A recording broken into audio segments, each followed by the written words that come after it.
What is going on, everyone? It's Wilson. Hope everyone's having a great Friday and happy trading. Hopefully everyone's profiting a lot. In this quick video, I'll just be going over a common question that I hear all over the place among all the traders is, should you day trade the OTC market or should you day trade exchanges? Uh, Now, you could be a day trader, you could be a swing trader, and it's very important to kind of understand what the differences between both of these are and how you should take advantage of the market. Now, both of them have their pros and their cons. So I know specific traders that trade on both markets actively, as well as some that just focuses on exchanges such as NASDAQ and NYSE, while some people mainly focus on OTCs, but they do step across onto exchanges when they see an opportunity. So let's talk about exchanges first. So exchanges are NASDAQ, NYSE. Those are the two main ones that most uh, traders tend to trade on. They hold some of like the most popular stocks that you heard of, such as like Box, Microsoft, pretty well-known companies, enterprise Fortune 500 companies, and these are the stocks that are listed on the exchange. Now, the reason they're listed on the exchange is because all the companies that are listed on the exchange are subject to certain rules and regulations that is imposed by the state and the federal authorities. So you have minimum requirements, such as you have to make certain key financial information available to the public without charging. So you can usually go on like Yahoo Finance or NASDAQ.com, and you would be able to find a lot of the company's fundamentals, such as the balance sheets and their insider owning, the float, and all these statistics that you probably want to know when you're doing the research on the company. And it's required by law that they are provided to the public. So exchanges are usually more stable, and they're more of the stocks that are talked about on famous news networks such as Bloomberg, CNBC, and they have the regulations. They're controlled by market makers. So most of the time when you're buying a share, you have to go through a broker which contacts the market broker, and then there's that spread price in between. And usually exchanges stocks are way more stable because it's unless they're doing really bad, most of the time they are, if they're above $1, they're listed on there for quite some time. So there is it's a stable company, and it's something that you can actually like read into. Like, you see the news and you can read into the company, you can do your research, and it's a lot more stable for swing traders. But day traders sometimes don't like the momentum of exchanges, and the fact is that with exchanges, because of all the regulations, it's a bit harder to access certain sectors such as Bitcoin, marijuana, and all these upcoming sectors that aren't really regulated just yet. So OTC stands for over-the-counter markets, and with OTC markets, a lot of traders like it. Especially day traders. I would never swing trade OTC market just because there's a lot of fraud involved, a lot of computer involved. It's To me, it's like it's being traded by robots a lot of times, especially when the share price is under $1. Those are super risky, and it's more of those pump and dumps for me. So I like to get in, take my profits within a couple hours, and just get out of it. I would never hold overnight in the OTC market. But for the OTC stocks, you don't always get what you want, and a lot of times because that is due to the fact that there's a lot of private sellers on the OTC market, whereas with NASDAQ you have the highly regulated market makers.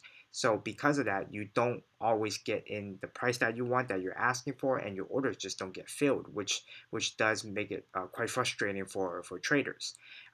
With the stocks on the OCT market or OTC market is that there's less visibility. So people don't really know these companies. As a matter of fact, most of the time when you're trading um, stocks in the OTC market, you don't really know anything about the company at all. You don't know what they do. Most of the time, these companies don't have stable revenue, or they have very low amount of revenue, and it's not hard to get listed on the OTC market. It's just a different form of raising money. Think about like a startup like Airbnb trying to raise money, but without actually going to like a venture capitalist firm.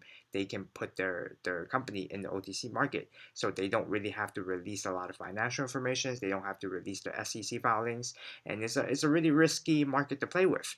Now, the good side is that the price can jump up like crazy.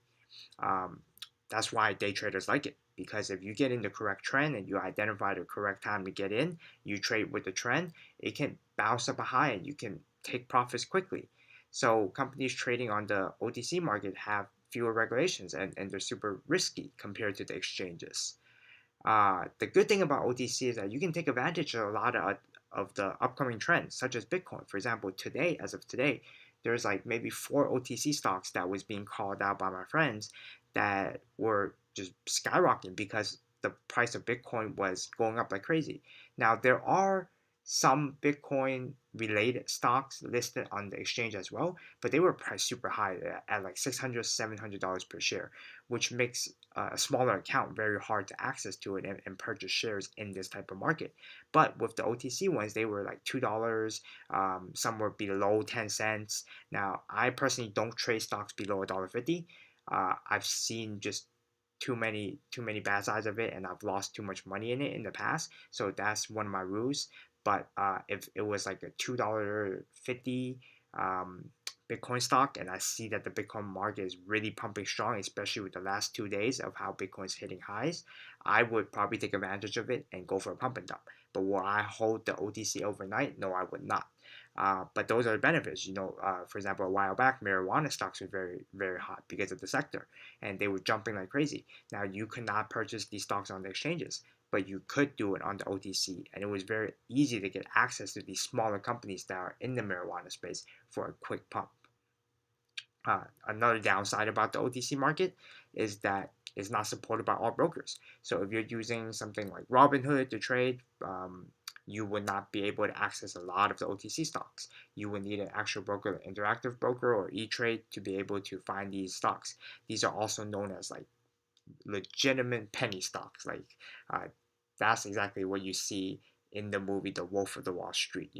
That's what the OTC market is. It's basically companies that we just don't know will survive. Tomorrow it could go bankrupt.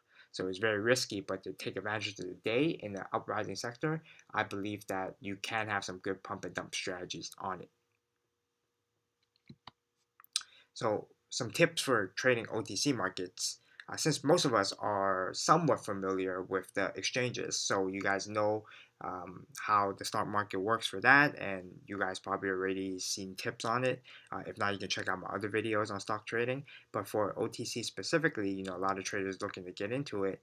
The first tip I would have is you must have good risk management. Some of the most successful OTC traders that I know of have the best risk management. And what they do, they get in and they cut their losses quickly. So if the stock drops, because of the liquidity in the OTC market, the price action is pretty crazy. So as soon as it drops below a certain point, you want to set your stop losses and cut your losses right away. Always have a plan in place and have good discipline. Discipline is key to success in the OTC market, especially day trading in this market. Do your research. Try to do your research. I know it's hard because it's the OTC market and there's not that many information available. But try to look in their company. Some companies, if you look at their SEC filings, you'll be surprised. Some of them they will say, "Oh, we don't have enough cash to run for more than 3 months." Well, you probably want to avoid even trading that because other people look at that as well and they can short the stock pretty much. So we want to do our research and understand the company, at least at the minimum perspective. Another thing I like to look for when I'm looking into a company is seeing the different type of the forms. So for example, if I see that a CEO is buying a lot of shares in the company, then he's investing his own personal capital into the company. Chances are that this is a company that I might be worth going for. So use it for markets that exchanges don't have access to, such as Bitcoin, marijuana, or any of the upcoming regulated space that are super trending. Learn to ride the trends and take your profits quickly. Remember, have really good discipline when trading in this specific market. Well, anyways, thanks for watching. That was a quick video that explained the difference between OTC and exchanges. If you enjoy what you're watching and you want to hear more stock tips, subscribe and give this video a thumbs up. You can follow me on Twitter anytime at itswilson8. Happy trading, guys.